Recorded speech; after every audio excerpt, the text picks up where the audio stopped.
Adakah orang itu menyangka orang-orang berbuat maksiat sama kedudukannya dengan orang berbuat taat? Hidup dan matinya tak sama. Jangankan hidupnya tak sama, matinya pun tak sama. Orang di barzakh, orang beriman lain dengan orang di barzakh dengan orang tidak beriman. Orang bermaksiat di barzakh lain dengan orang berbuat taat di alam barzakhnya. Orang berada di alam barzakh bila termasuk orang-orang yang beriman dan berbuat taat disambut di alam barzakh.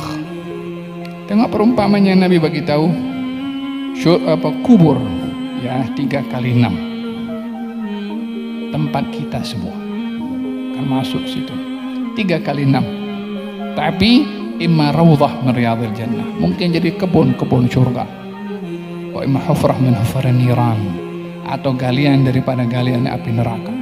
Kalau fil hadis orang yang masuk dalam kubur itu kalau di orang baik, dinding kubur itu akan dibuka, bukan diangkat seperti itu, hijabnya dibuka, dia bukan sudah di alam dunia lagi, tak nampak itu kubur seperti itu. Dia akan nampak di hadapannya keindahan daripada gambaran surga yang digambarkan oleh Allah, sehingga berada dalam puncak kenikmatan yang tak boleh nak dibayangkan hatta di barzakhnya. Sebaliknya, yang dia termasuk orang yang derhaka, itu dinding kubur dibuka, di dalamnya itu terbuka, dilihat adalah adab api neraka, sehingga terseksa di alam barzakhnya sebelum hakikat seksaan yang berada di neraka, wal'iyadzubillah. Oleh sebab itu Nabi mengatakan kubur itu imam bahagian daripada taman-taman syurga ataupun ia merupakan galian daripada api neraka. Semoga Allah jadikan kubur kita bahagian daripada taman-taman syurga.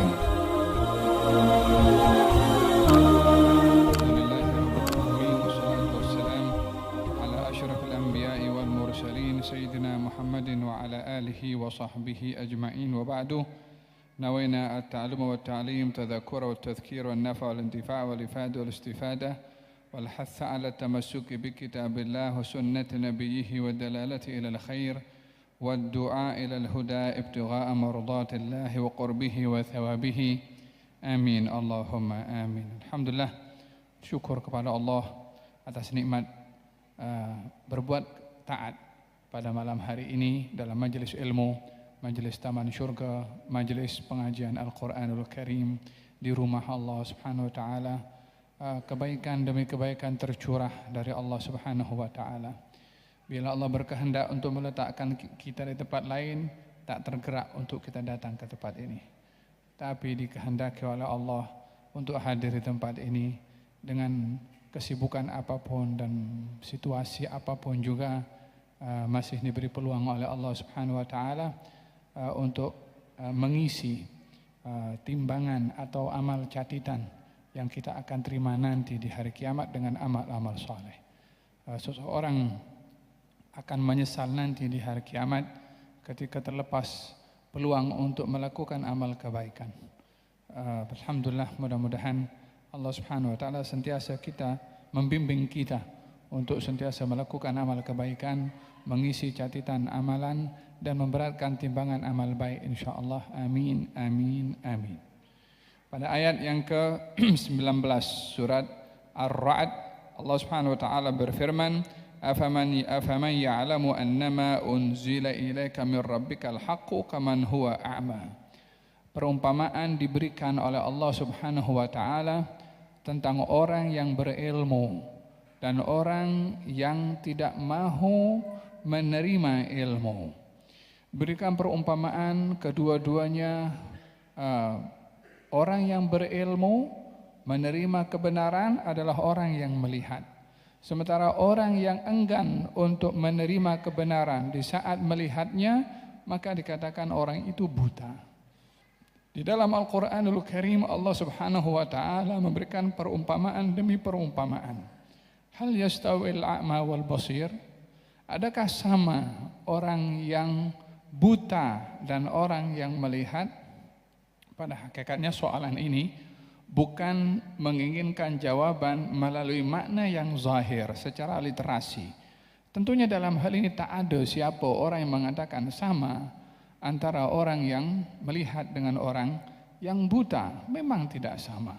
Tetapi soalan di sini adalah ingin menarik perhatian orang tentang orang yang beriman dengan melihat keagungan Allah melalui ciptaannya sehingga bertafakkur dengan apa yang dilihat, dengan orang yang diberi kesempurnaan juga pada tubuh badannya, akalnya ada, matanya ada, tapi tidak mau bertafakkur dengan ciptaan Allah untuk beriman kepada Allah. Setelah terbuka semua itu, maka diberikan perumpamaan oleh Allah yang mengagungkan Allah dengan bertafakkur, dengan akal fikirannya.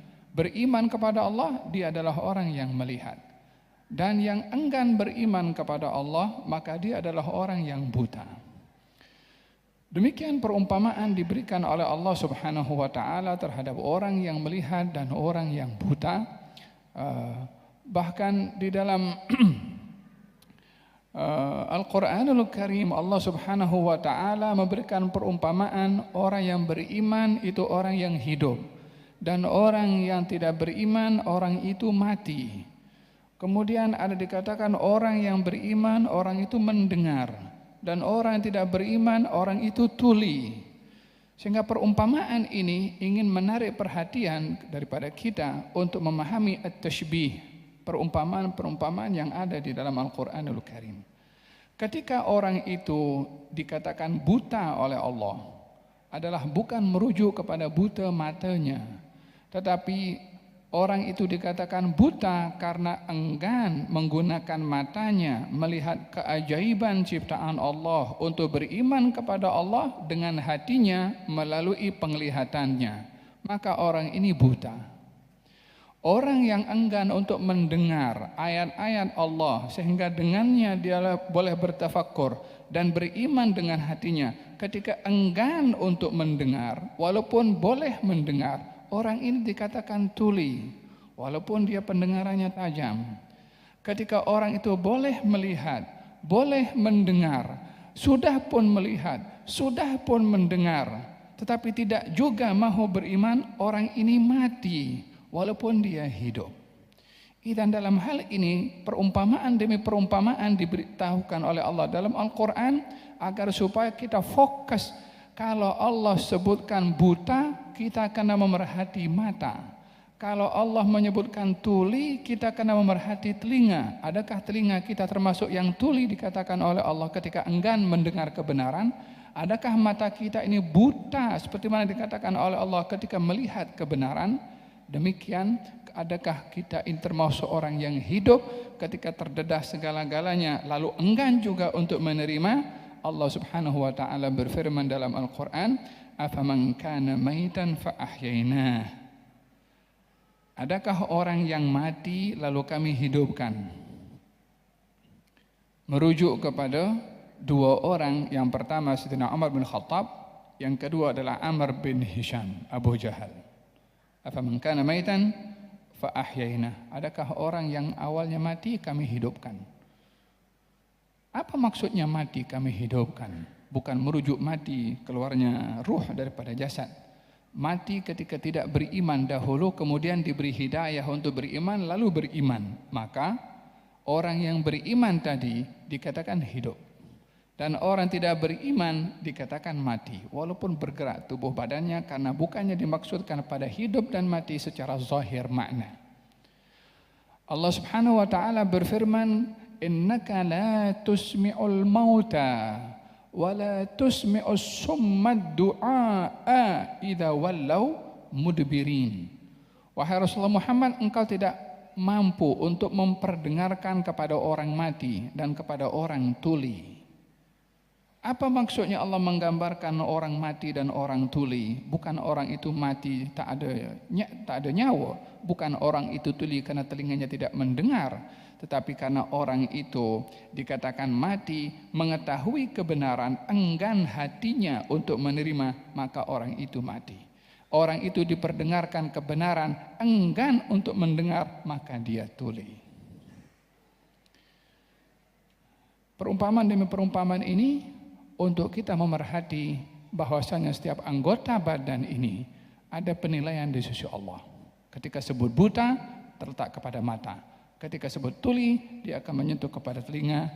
Inna sam'a wal basara wal fuada kullu ulaika kana anhu mas'ula. Allah berfirman dalam Al-Quran, sesungguhnya pendengaran dan juga penglihatan dan juga hati masing-masing akan disoal. Disebutkan 3 anggota ini karena laluan utama kepada hati adalah mata dan juga telinga. Oleh sebab itu, jadikanlah pintu ini, mata dan juga telinga, biar ianya very secure, biar dia aman, supaya tak masuk ke dalam kita punya rumah, yaitu kita punya hati ini, segala benda, jangan sampah masuk, benda busuk masuk, kotoran masuk, rosak kita. Coba kalau kita punya rumah, pintunya dibuka selebar-lebarnya, kalau itu apa itu yang datang untuk sembur asap itu kan. Nah, coba kita buka kita punya rumah, macam mana? Kita tutup kita punya rumah. Kemudian kalau ada angin hembus membawa debu, kita pun tutup kita punya rumah supaya tak kotor. Rumah kita jaga bersih. Rumah Allah yang ada dalam hati ini adalah perlu kita lebih menjaganya. Jaga mata daripada maksiat, jaga telinga daripada maksiat. Bukankah Nabi bersabda, an-nadhratu sahmun min sihami iblisil marjum. Pandangan mata ini umpama panah daripada iblis, al-marjum yang direjam. Barang siapa yang menjaganya, aku akan beri kepadanya manisnya iman, kata Allah Subhanahu wa taala dalam hadits qudsi. Mata ini umpama panah. yakni kalau kita tengok hal-hal yang maksiat, ini macam kena panah dengan dengan panahnya iblis. Bukan panah terbuat daripada panah zahir tu, tapi senjatanya iblis untuk merosakkan manusia, merosakkan hati manusia melalui pandangan mata.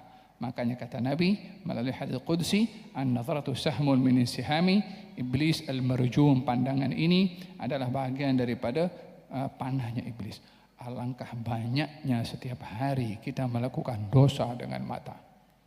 Di zaman yang sukar mata ini untuk mengelak daripada dosa. Dengan handphonenya, dengan televisinya, dengan apa saja alat, belum lagi di luar, belum lagi di pejabat, belum lagi di pasar. La ilaha illallah. Coba bayangkan, kena satu panas saja macam mana rasanya. Kalau kena 2, 3, 10, 100, berjam-jam lagi tengok dekat kita punya handphone wala. La ilaha illallah. Coba jangan tengok itu. Bayangkan tu panah kena mata. Faham dong? Barang siapa yang menjaganya, aku akan beri kepadanya manisnya iman. Berapa banyak rumah tangga hancur disebabkan mata. Berapa banyak pasangan suami istri bergaduh disebabkan oleh mata karena tengok orang lain. Bermula daripada tengok handphone, tengok apa macam-macam, akhirnya yang halal pun tak diperhatikan, cari yang haram. Apa sebabnya? Hatinya dirosak dengan matanya. Faham tom? Dengan demikian, kalau banyaknya masalah rumah tangga suami istri berpunca daripada mata yang tengok benda-benda yang haram, yang menjaga mata daripada benda yang haram, rumah tangganya pasti terpelihara. Faham tom? Ada kaitan antara pandangan dengan kita punya kehidupan. Naam. Afaman ya'lamu annama unzila ilaika min rabbikal haqqu kaman huwa a'ma? Adakah orang yang mengetahui bahwasanya apa yang kami turunkan kepadamu wahai Rasulullah Muhammad, yaitu Quran, yaitu wahyu daripada Tuhan kamu adalah benar? Orang yang beriman dengan kebenaran wahyu itu sama kedudukannya dengan orang yang buta, yakni yang tak mahu melihat, yang tidak mahu bertafakur, yang tidak mahu menerima kebenaran, mereka itu adalah buta. Adakah sama orang beriman dengan orang tidak beriman? Tidak sama. Dalam Al-Quran Allah berfirman, Am hasibal ladzina ijtarahu as-sayyi'at an naj'alahum kal ladzina amanu wa 'amilus shalihat sawa' mahyahum wa mamatuhum sa'a ma yahkumun.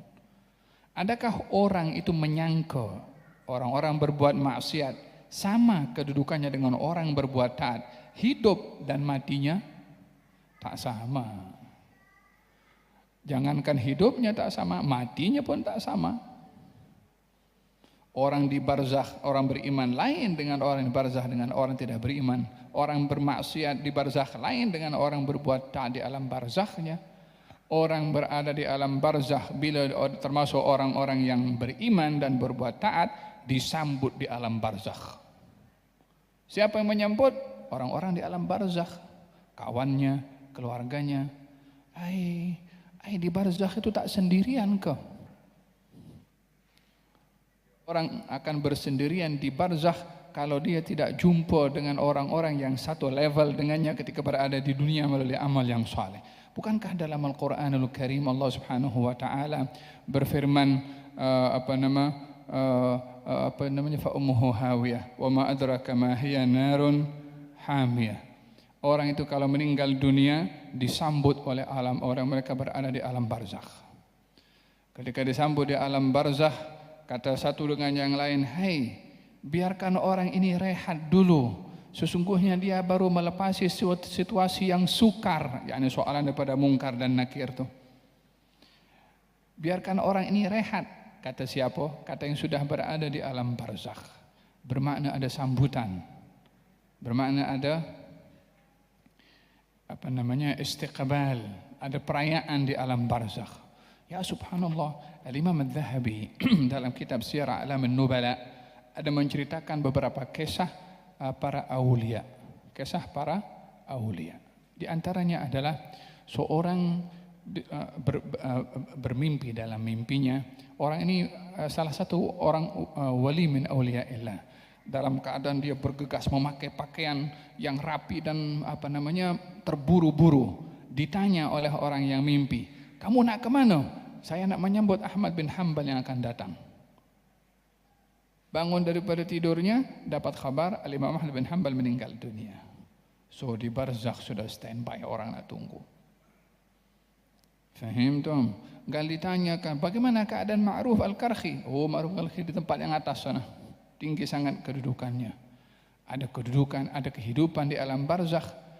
Kemudian orang itu kalau sudah ditenangkan di alam barzakhnya, ditanya, bagaimana keadaan saudaraku si fulan, keluargaku si fulan?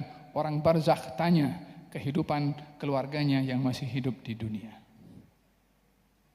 Ada kehidupan, ada ziarah menziarahi, ada pertemuan satu dengan yang lain. Bergantung amalnya. Bergantung amalnya. Olehada kalau ditanya, fil hadis menyatakan kalau ada orang meninggal dunia lalu disambut oleh orang yang berada di alam barzakh, ditanya, bagaimana keadaan si fulan? Si fulan yang ditanya tuh dah meninggal dulu. Maka kata orang yang baru datang tuh, yang baru meninggal tuh, dia sudah meninggal sebelum aku. Maka mereka mengatakan, dhahaba ila ummihi al-hawiyah fabi'satul ummu fabi'satul murabbiyah. Merujuk kepada tafsiran ayat itu. Fa ummuhu hawiyah wa ma adraka ma hiya narun hamiyah. Fa amma man thaqulat mawazinuhu fa huwa fi 'ishatir radiyah wa amma man khaffat mawazinuhu fa ummuhu hawiyah. Orang-orang yang ringan amal timbangan baiknya, yakni tak banyak, maka dia akan berada di neraka hawiyah. Nasibnya adalah hawiyah. Maka kata mereka berada di dalam barzakh, orang tu yakni yang meninggal dulu karena tak jumpa dengan orang-orang yang baik, dia berada di tempat yang tak baik. So di sana pun ada sambutan juga, tapi beza, yang ini sambutan seronok, yang ini sambutan musibah. Fahim dong? Persiapkan untuk kita berada di barzakh itu untuk jumpa dengan orang-orang itu. Bukankah itu Habib An-Najjar dalam surat Yasin yang diceritakan rajulun min aqsal yasa ya qaumi tabi'ul mursalin ittabi'u ma la yaslukum ajran wa hum muhtadun. Kisah Habib An-Najjar, dia berdakwah kemudian dibunuh oleh kaumnya, maka dia mengatakan qala ya laita qaumi ya'lamun bima ghafara li rabbi wa ja'alani minal mukramin. Andailah kaum aku tuh boleh tahu apa yang Allah bagi kepada aku. Di barzakhnya dia berbicara, direkod pembicaraannya oleh Allah Subhanahu wa taala dalam Al-Qur'anul Karim. Oh, fahim dong? Adakah barzakh itu menakutkan? Ya, menakutkan. Tapi bagi orang yang sudah masuk di dalam situ dengan orang yang baik, kehidupannya lebih baik daripada dunia. Allahumma husnul khatimah insyaallah. Bukankah di dalam doa kan ya Allah, al-qabru imma ada fil hadis, al-qabru imma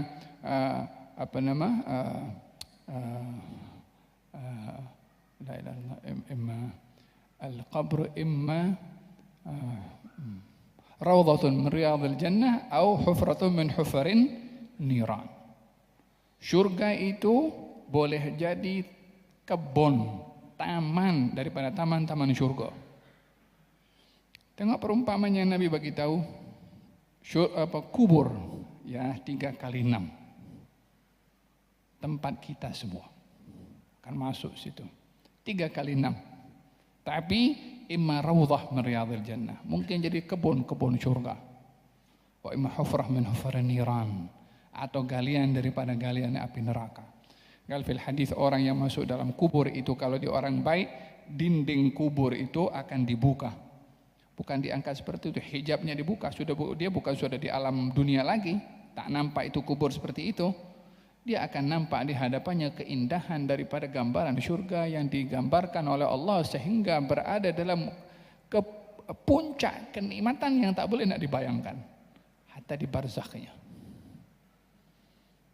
Sebaliknya, yang dia termasuk orang yang derhaka, itu dinding kubur dibuka, di dalamnya terbuka, dilihat adalah adab api neraka, sehingga terseksa di alam barzakhnya sebelum hakikat seksaan yang berada dalam neraka, wal'iyadzubillah.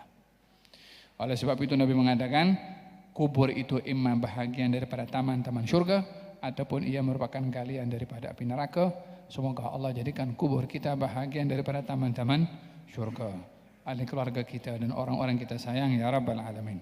يا رب العالمين يا رحمن يا رحيم صل ربي وسلم على خير المرسلين.